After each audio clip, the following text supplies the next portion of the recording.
Here is the thing, to a customer, late always feels wrong, right? It doesn't matter if 3 minutes or 3 hours late. Miss is a miss, right? You can't just avoid it. If I've received a communication of a renewal or a card amendment after I've completed my action, even after a half second late is a concern, right? But you always need to make sure that you are able to focus on being at the right time to get the best out of your customers. In this video, we're going to be talking about strategy, brand risk, and what clarity actually looks like when personalization really works. For those of you who don't know me, I'm Risha and I lead the video and socials here at Mablis. Today, I'm joined by Chintan Doshi. He's a familiar face. He's our head of email and CRM. Chintan has spent over a decade leading global CRM and lifecycle strategy, everything from large-scale platform migrations to personalization at scale to ROI turnarounds across SFMC, Marketo, Braze, and more. Chintan, welcome. Are you ready to get into this? Thanks, Risha. I'm excited to dive in. Amazing. Then let's start from the top. Now, Chintan, what's your take? Are most brands actually doing personalization in real time? In my opinion, in my observation so far, working with multiple brands and agencies into lifecycle marketing, every brands are intent or trying to make it real time, right, for personalization.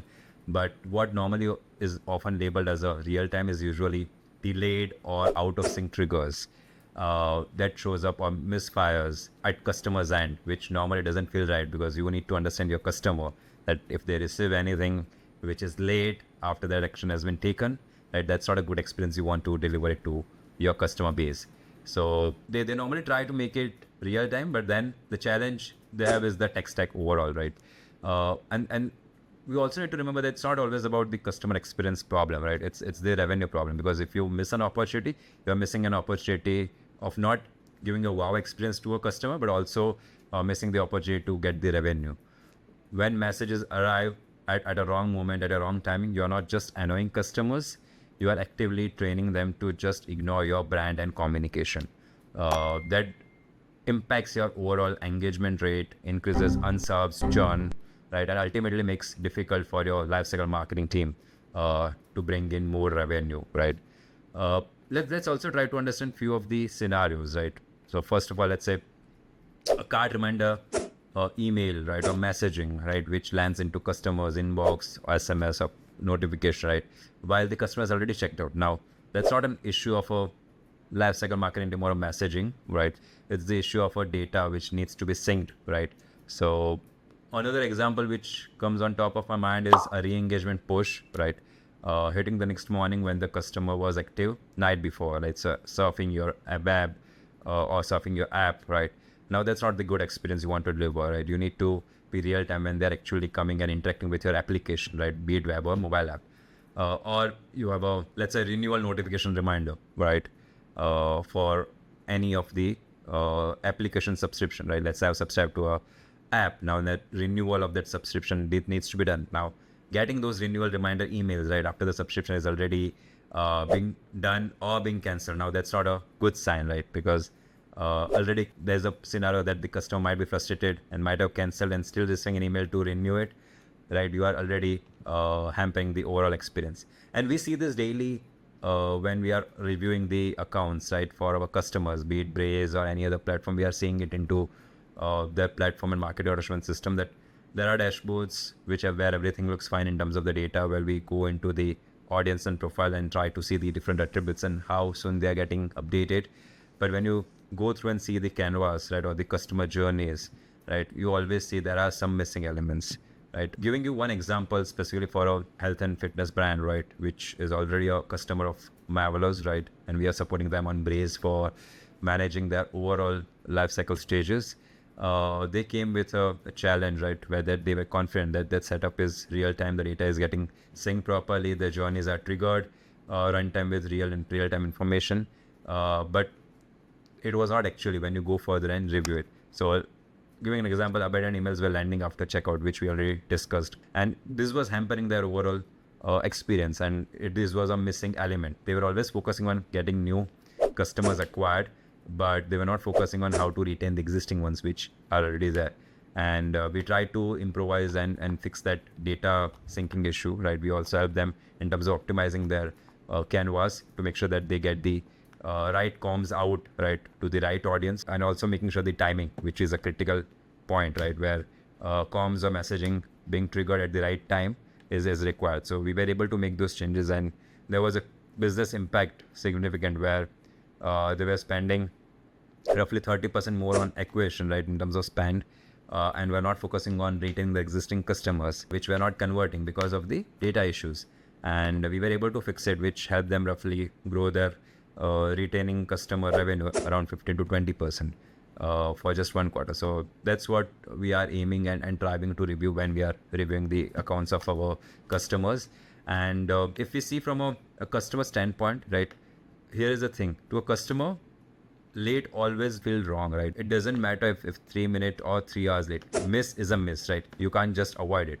If I've received a communication of a renewal or a card amendment after I've completed my action, even after a half second late is a concern, right?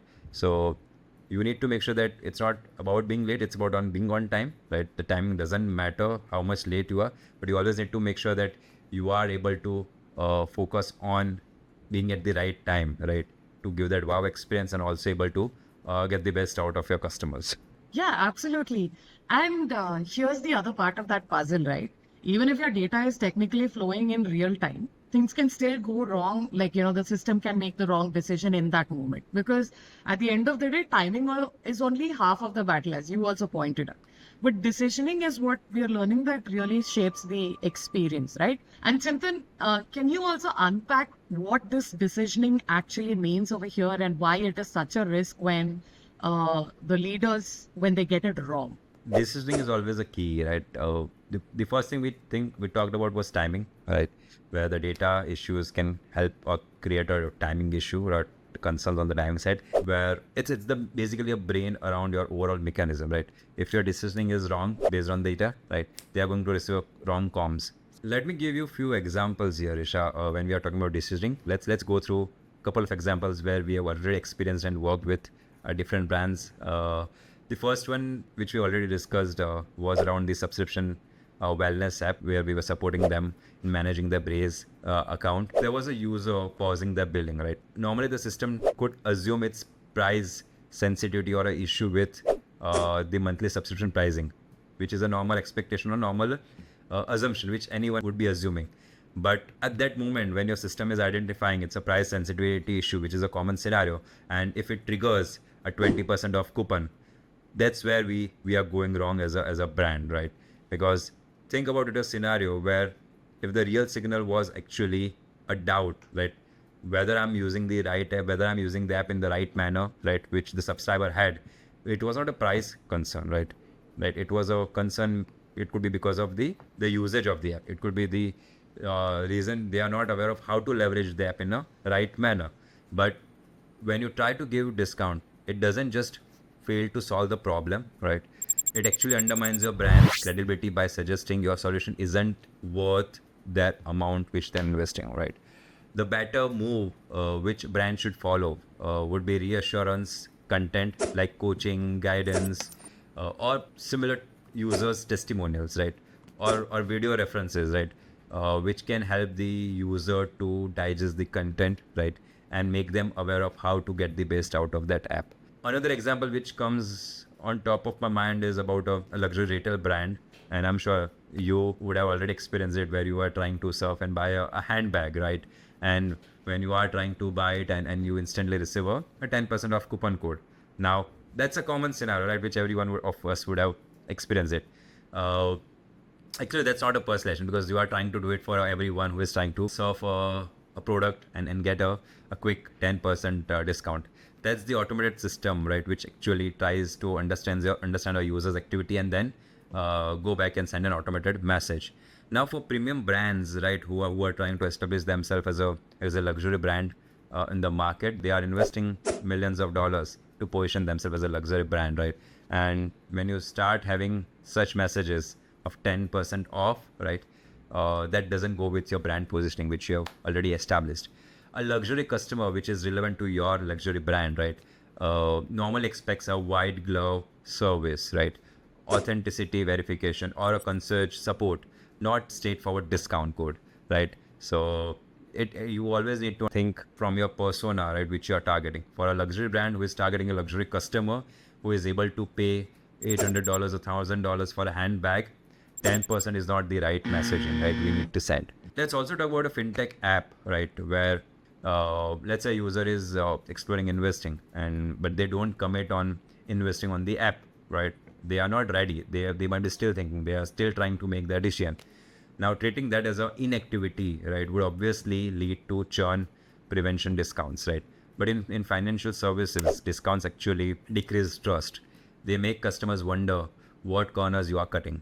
The right decision is confidence building content like education, peer success stories, what others have achieved through their app, right, in terms of return, right, which is expected. Because someone who is trying to invest, right, their expectations in terms of how the app has helped me to get better returns compared to the other peers. And a walkthrough of their app or guided onboarding would have definitely helped them.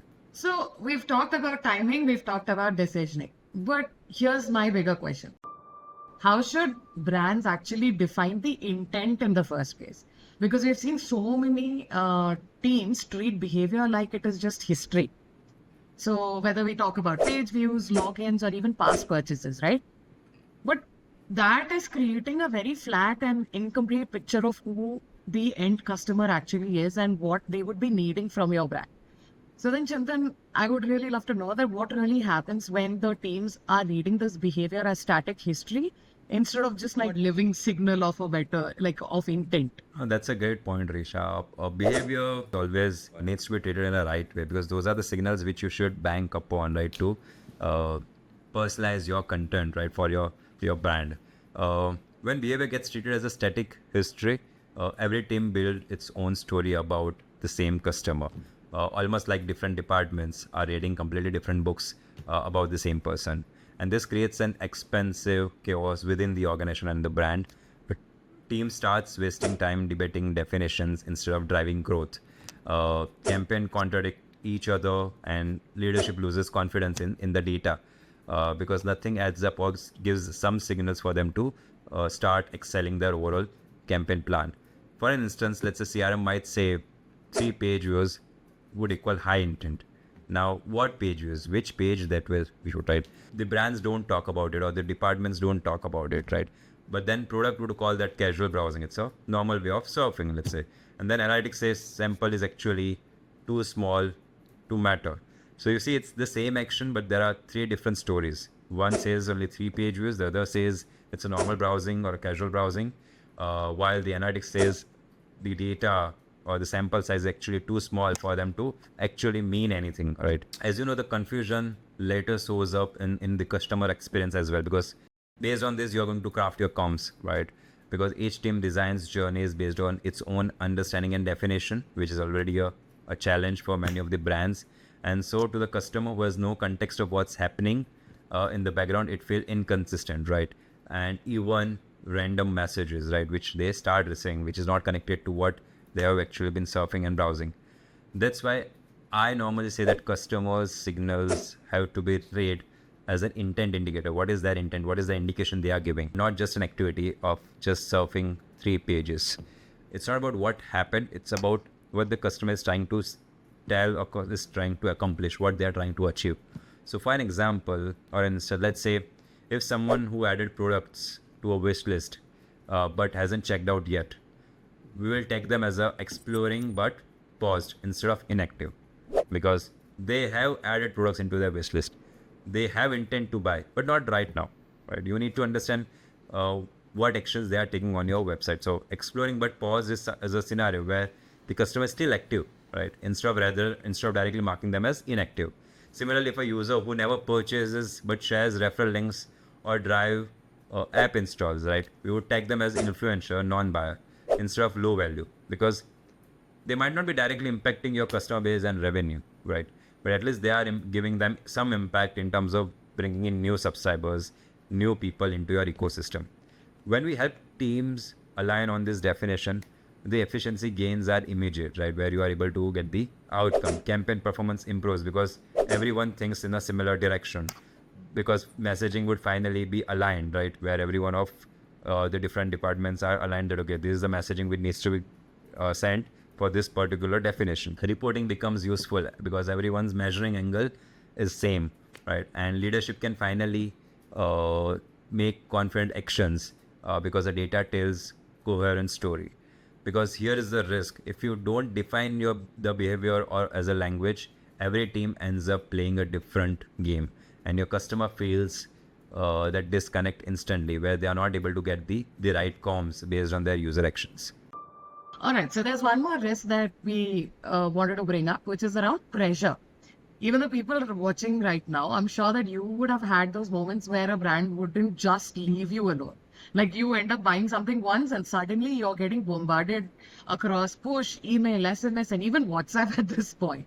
All of those are triggered off by the one same event. But what leaders are not realizing is that this approach is actually decreasing the LTV of the best customers even.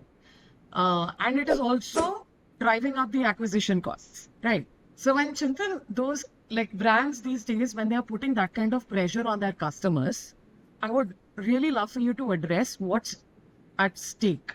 So, in my opinion, this is one of the biggest blind spots, right? Which normally brands don't look into, right? They just need to make sure that they are aware of it. They are definitely aware of it in back of the mind, but they are not able to bring the impact. Because the impact rarely shows up in the overall churn or unsubscribe, right? That won't be that easy to track, right? It shows up flat retention rates where users are not retained. Your dashboards will show great engagement because people are still opening, clicking, but the long-term loyalty doesn't move. To give you an example of what we are discussing right now, we worked with a quick commerce grocer, right, where every order triggers was blasting across channels, right? Customers got the email, push, SMS, all within minutes, right? As soon as the order was placed. Short-term engagement looked amazing because the customer was able to open or interact with all the three channels. But repeat purchase behavior was actually declining because you also need to understand that you are blasting comms, right, to different channels for the same thing, which the user is not expecting, right? The user is expecting limited set of messaging, but meaningful messages, right? So as I mentioned, repeat purchases was actually declining, even though they were having good comms, a good engagement across the channels. And the customer LTV was almost 18 to 23% lower than the industry benchmark. So we tried to review and audit their overall account, and the fix was, we was able to find one fix which was more towards leading one channel per moment, right? And we also tried to leverage Braze intelligent channel selection mechanism, where we were able to see which channel is giving us the best engagement for that particular subscriber, right? Because that helps as a lifecycle marketer, that okay, rather than I identify it from the data which channel I should focus on for this particular set of subscribers and customers, Braze is helping me find that particular channel. So we started leveraging it for our customer. And for this grocer, we cut message volume about 16-18% reduced we did. And what we were able to aim for or deliver was weekly repeat orders went up by 14%, right? And average order value increased by 18%. So that shows that, okay, if you are focused on right channels and with right messaging, you will be able to get results, right? Which will be better than just blasting it across. And this way you will be able to reduce the clutter or the noise, right? Where you are shouting about the same thing across multiple channels. And if we talk about the overall scenario, right? Pressure is not personalization. It's brand equity erosion. That shows up in your overall profit and loss months later, which might not be giving you direct impact, but maybe giving you an impact on a later stage. And the scary part is if you don't notice it until it's too late, customers won't tell you that you are spamming me, and no one would, right? It's easier to ignore messages, right? It's easier to just keep the emails in the inbox, not opening it, not engaging with it, just having those SMS unread, right? Not interacting with it. They will just tune out, but less frequently a switch to computers who respect their attention, who respect the time they're investing, right, on the brand and the messaging. And in today's market, customer attention is your scarcest resource, right? Where you just need to make sure that you focus on your customers when they are at the right channel, right? Brands that waste it with message pressure and bombarding it across channels are essentially funding their competitors' growth, right? Because you are giving the subscribers or customers another option to look out for, where they were already happy with your products and offering. It was not the products or offering, it was just your planning or campaign messaging which has created an issue for them. So that's why I always say, when in doubt, choose the most valuable touch point or the channel, right, for the customers in that moment, and let the rest sit out. Don't focus on everything together. Respect beats reach when you're optimizing the overall lifetime value. All right. So then we've talked about timing, we've talked about decisioning, we've talked about behavior and pressure. But here's the last big blind spot that I want to call out, which is around measurement, right? Because that is the ultimate trap.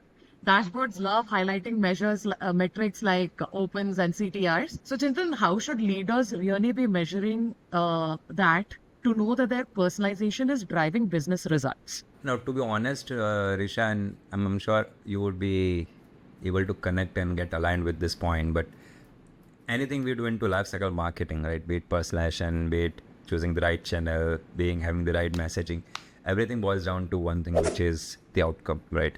That's straightforward. No one wants to look forward to that scenario that, okay, by personalization, I'm able to increase my open rate, I'm able to increase click rate. But if it's not boiling down to the revenue for e-commerce or D2C, that's not the use or outcome the leaders are looking forward to. So straightforward answer is obviously either the revenue, the leads, depending on the industry and domain. If it's e-commerce D2C, obviously revenue is this direct impact. While if it's B2B, obviously the engagement and the life cycle stage movement of the lead, right, from lead to sales, qualified lead and customer. Let's not go straightforward and try to give a further detailed answer. The real measure of personalization isn't the activity, it's the brand resonance and connect. So did the message drive the customer behavior that actually matters to your overall PNL, right? Did it strengthen the relationship in a way that compounds revenue over time, right? It might not give you a straightforward impact, but on a longer run, is it increasing your LTV, right? That's why when we measure personalization, we push teams to look at metrics that directly connects to business outcomes, right? Which we already discussed, right? So let's try to review a few other things, like let's say time to next engagement, right? Did the customer come back faster, right? Because this is going to directly impact your overall LTV, right? Because engaged customers who are buying more frequently is going to give you more LTV. Retention delta, did we actually extend their overall life cycle, right? A 5% improvement in retention can drive any number of improvement in the revenue, starting from 25 to 100%, depending on what customer base and what industry you are driving. Revenue per subscriber, revenue per campaign is also one way of looking into it, right? Are these touches profitable, right? Say if I'm doing 100 campaigns per month, right? What is the revenue per campaign, right? Or if I'm sending it to subscribers, what is the revenue per subscriber, right? Which is also one way of indication which you normally try to see. A second order signature, or let's say if we try to see in that way, few other triggers, right? Which helps you to identify the direct impact of personalization could be referrals, cross-category adoption, richer profiles, right? Higher order AOV, average order values, right? This shows whether personalization is expanding relationship depth and not just maintaining, because the customer is able to connect with your brand, right? They are able to buy, they are able to refer, they are able to bring in new customer through their word of mouth marketing or through their referral mechanism, which you already established. Because if you are only celebrating clicks and opens, you are basically rewarding noise, right? Where you are not getting the clear picture or vision. But when you start measuring resonance, right, you see whether personalization is actually giving you the desired results and is actually compounding loyalty and LTV or not. That's interesting, Chintan, and thank you so much for joining us once again. And for all of you who are watching, did you spot yourself in any of these 5 risks? Which one of these actually felt closer to home? Because if we zoom out, the pattern is pretty clear. One is what many call real time is mostly segmentation or automation, and that is what is costing you revenue. Second thing is decisioning, if done wrong, quietly is chipping away at your brand's equity and pricing power. The third thing is when customer signals are read incorrectly, your teams end up wasting time and the customers get inconsistent experiences, right? Fourth thing is that message pressure erodes the lifetime value of your best customers and it increases your CACs, customer acquisition. And finally, Focusing only on the clicks will hide whether you're actually building the customer relationships that are driving sustainable growth. Now, in this video, we have specifically focused on the strategic point of view. If you want the tactical playbook on, how to actually fix these misfires, set up your guardrails, or operationalize smarter rules in Braze, then check out our other video on personalization. And if you're new here, subscribe, because we've got so many more videos coming up on fixing broken journeys in Braze, designing your customer progress, and actually tackling the blind spots in unified profiles. You're not going to want to miss those videos, and we're going to be seeing you in the next one.